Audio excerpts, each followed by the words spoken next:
Hey, everybody. Happy Monday. Fantastically interesting and relevant topic today on the future of AI in the data center and beyond. Really important topic with a true industry expert and insider, Chris from Digital Realty. How are you? Very good, Evan. Thanks for having me. Well, thanks for being here from beautiful Colorado. I was just there a couple weeks ago. Wonderful part of the world. So I'm sure you'll have a fantastic summer. Before we dive in, maybe introduce yourself, a little bit about your bio, your background, and your current role as CTO at Digital Realty. Yeah, absolutely. Been doing it longer than I care to admit. Coming over 20 years now. Data centers have definitely changed over the years. Most recently with AI, which is such an exciting topic that we'll go into today. But I look at all of the technical sales and implementation. So sales engineers, solution architects, really shaping what the customer demands are. Then that flows through product. So I get also to lead a phenomenal team of individuals around our product organization. And then that flows through all of the back office, back end IT, and then how we secure all of those elements together. So that's kind of my remit here at Digital Realty. Fantastic. And give us a 30,000 foot view of Digital Realty. Who are you guys? Where do you stand in this very crowded data center landscape? Yeah, so we're a bit different in that we're the largest operator with over 330 data centers all around the globe.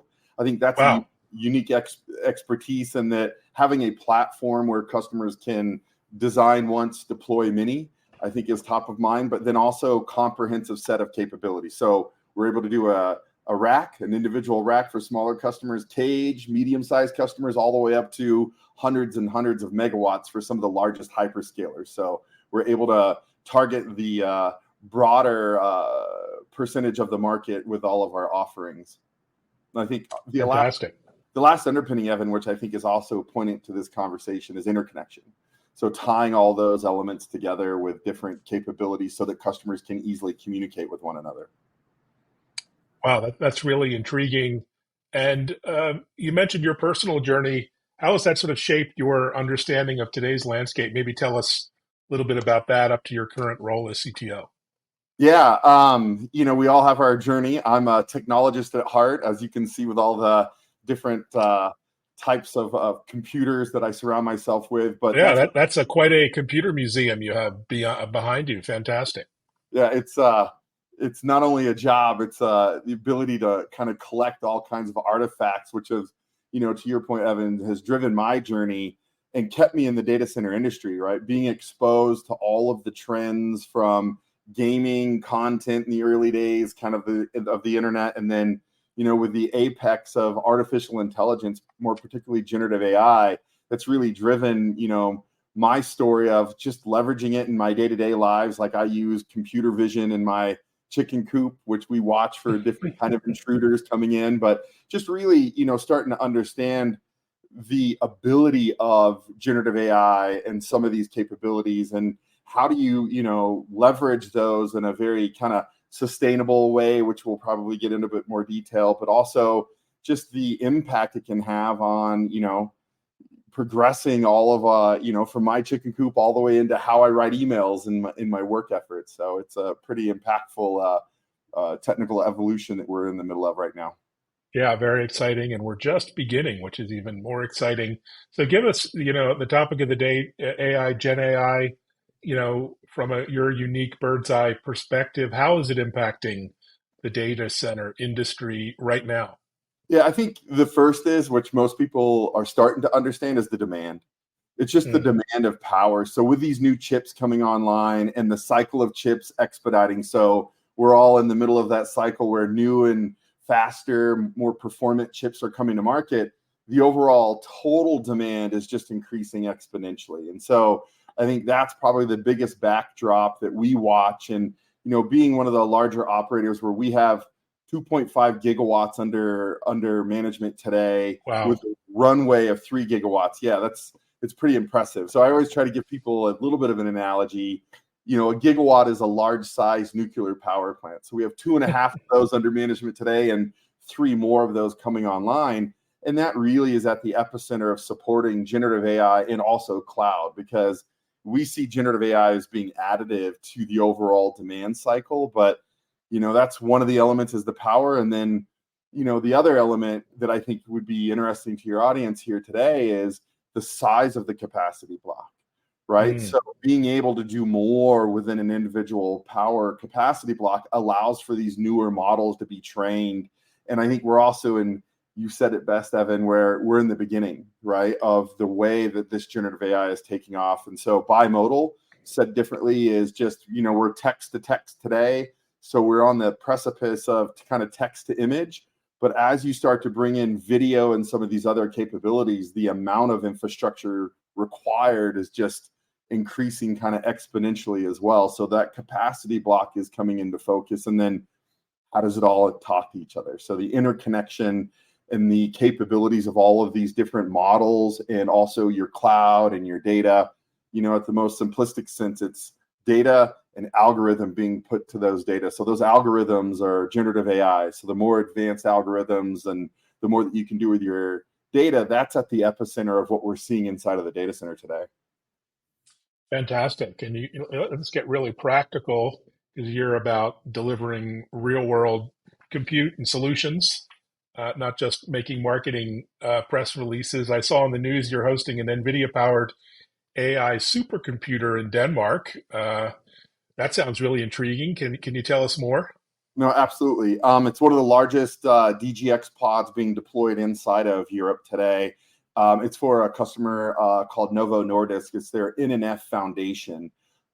It's pretty unique in not only the size of it, but also that market. And so it's a pretty interesting market. I actually got the ability to go out there and meet with the team. But it's just a foray into, like what we've discussed earlier, is larger capacity block required to support the size of this, but just the transformative capabilities of doing pharmaceutical research inside of this environment, where they're able to deploy this inside of Denmark. And we were able to marry our infrastructure to meet the power density requirements associated with this new DGX pod. But we're very excited about, when that comes online, just the monumental amount of research is going to be able to be done out of this deployment. And it's not just about pharma. There's not a vertical that we don't see being impacted on being the benefits of generative AI and being able to support these new types of compute infrastructure coming to market. So this is one that is pretty exciting. And I think the last piece I'd tell you, Evan, is that the PUE levels that we're able to achieve with this. And so in this deployment, we're able to use a lot of free air cooling. So using the outside temperatures to cool off the infrastructure, but then also, with some of the excess thermal, being able to heat homes and businesses because of Wow. the way the design has been made as well. So very unique up in the Nordics, across from Stockholm and Denmark, and what we've been doing with our infrastructure there. Yeah, well, let's talk about ESG, because they were ahead of the curve, but now it's the top of pretty much everyone's mind, including us here in the US. This compute requires massive amounts of power. What is the solution to addressing the, environmental impact, short term, long term? How do you balance those against the economic, requirements? Absolutely. And this is one that's near and dear to my heart, like everyone. We've gone really slow at digital for some time now. Having worked here almost 9 years, we've always looked at and been ahead of the curve on. We have 1.4 gigawatts of solar and wind generation under our portfolio today. And Wow. so just continually investing in those elements, where really bringing in those types of projects into the grid is absolutely paramount to us. The other equation at the highest level is just being able to run a data center more performant than others. So the PUE, miles per gallon, if you equate it to your vehicle, or kilometers per gallon, depending on where our listeners are today. But really watching how the design can effectively and efficiently align to the increasing demand of the infrastructure coming into the facility. So that's really where we've always focused in on our ESG message. And then the last piece is water usage. It's one that's misunderstood and not really thought about unless you're really in the industry. And so we have a design today that uses in a lot of our data centers that utilizes no water at all. And so we're Wow. looking at, even in some markets we can buy gray water, which is, kind of given back by the municipality to us, and we're able to utilize that in certain scenarios. So no one design is built for all of the metros that we operate around the globe, but definitely watching how using these scarce resources in the most efficient, effective way possible is at the core of what we do at Digital. Oh, really important. I was in your neck of the woods in Boulder just the other week, and the Coors factory was there in the background. And you remember the old ads, made with pure mountain spring water, and they found a way to be sustainable and environmentally minded with their production. So I think this industry can figure out to do the same. When you think about tech advancement, I mean, what are the challenges you're seeing? It's not all smooth when it comes to the hardware software integration and other challenges that arise. For example, that NVIDIA supercomputer example, what did Yeah. you have to overcome to kind of get that in production? Yeah, I'll start at the most basic sense. This infrastructure is getting heavier and heavier, so floor loading. Mm, So right. making sure that Wow. we've anticipated for a long time that these racks are upwards of 2,000 pounds and growing, and so Wow. just always ensuring that our data center design had anticipated that. That's something that's not easily overcome once the data center has been built. I think the next couple of elements is the power densification. So how you cool some of these elements is another, element where we've done a tremendous amount of R&D in our groups, and I'm pretty excited about some of the work that we've been able to do in bringing, in a most simplistic sense, liquid. So bringing liquid in Mm, the data center, not only, we do in some markets rear door heat exchangers, but also liquid to the chips. That really allows mm, us, where we've talked publicly about being able to take a majority or over half of our portfolio today to 150 kilowatts with DLC. So servicing those customers to the chip. So that allows us ample runway to support all of these new chips that we hear about in the press coming to market. So we're pretty excited about that. And then the last one is connectivity, right? Where, your AI is only as smart as the data you feed it. And so we mm. constantly are also seeing is that not one model wins, there's a recursive set of models. So being able to interconnect all of these elements together more efficiently, which is one of the reasons why we have a cool or not a podcast, but a blog that I had written around private AI exchange, where, Mm. educating people on how to bring data sets together. So that connectivity piece is something that's also paramount to allowing customers to not only access their private data, but also multiple sources of public data as well. Oh, such an important topic overlooked in this sort of AI arms race we're in. Really exciting. And you mentioned, pharma and drug discovery, looking at your website, so many different customer use cases. I see here Cacao Bank, so banking, finance, what are they doing? Is it almost every industry that's going to be revolutionized, do you think? I can't imagine any industry that's not going to be impacted to some Yeah. degree. Yeah, it's absolutely amazing. There's not a vertical I don't run into, right? Where, Mm, for many years we were talking like data, and data was their intellectual property. So where's your data being created? How are you doing the store of your data? Now people are really, really getting into the understanding of how you can action that data.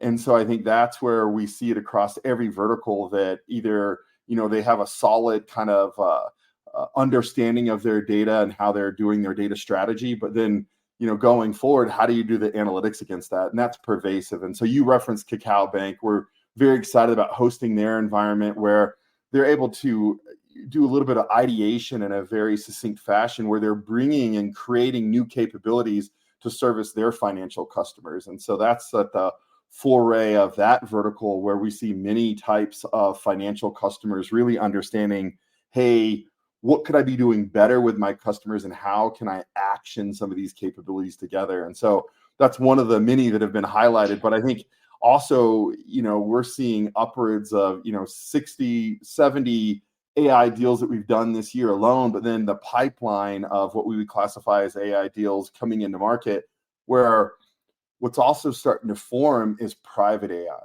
where customers want to own their own mm. analytical type of capabilities and build out their own environments to do analytics against their own data sets. So a lot of private AI capabilities coming to market that we're pretty excited about. Yeah, the next wave of innovation there. For those of us who aren't that familiar with digital realty, maybe give us a peek behind the curtain about the team and the culture and where folks are based and the mission that you're driving internally. No, absolutely. It's an exciting topic, right? The heritage that exists within digital realty is something that's near and dear to my heart, right? Having been here as long as I've had the opportunity to be the CTO of digital realty, it's different perspectives, right? So I'll go into kind of remit and then I'll go into the global Mm, distribution. But I'll tell you, one of the things that also allows us to align to our customer opportunity is the fact that we spend a lot of time master planning markets, right? mm, And that's why it's in the name. So people are like, oh, it's digital realty. Like, what are you really doing there? Being able to master plan a market and work with the utility operators, work with the communities, and it's not just about one building, it's about multiple buildings and really having a long-term view in that market so that a lot of challenges can be avoided in how we build out our infrastructure in the market. And so that heritage of the expertise of getting entitlements and understanding how to work long-term with utility operators to ensure that, not only the generation is there, but the transmission, because those are critical elements to how we can be successful and continually grow for our wow. customers. The second piece is the heritage and expertise around engineering. So data center design and the construction, we were one of the first pioneers in modularity, right? Where Mm, it's not about what your requirements are today. We want our customers to land and expand. And so being able to ideate and align our electrical distribution and cooling technologies, we've done a lot of R&D and built out a lot of intellectual property around both of those elements in the distribution and then being able to cool those racks. I think that's the two, kind of elements that surmise, the employees and inside of digital realty. I think the distribution, every market that matters. That's mm. why I spend a lot of time on the plane, more time than I care to admit sometimes. But we're in every major market all throughout Europe. I think we have some phenomenal assets. Most recently, I would, probably one of the prettiest data centers I've ever seen, which most people are like, "What are you talking about?" Is Paris and our Paris Park. Oh, I'd invite nice. everybody to go check out those pictures. It's a round data center. I get a lot of hard times from the industry Wow. people where there's no round servers. Why do you have a round data center? But we really wanted to make the aesthetics operate in a way that really embraced the community. But beautiful data center in Paris, all throughout, our work that we've done through Singapore, Japan.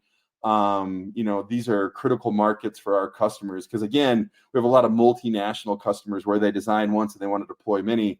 And then just bringing it back here to the United States. I mean, we're pretty excited about the work that we continue to do in Ashburn, Virginia, which is the Mm. epicenter of more data center infrastructure than anywhere else on Earth. And so not only do we have a little over a gigawatt operating there, but we have a runway with a new campus we're building right now by the Dulles Airport, which is another gigawatt of capability that we're slowly bringing online.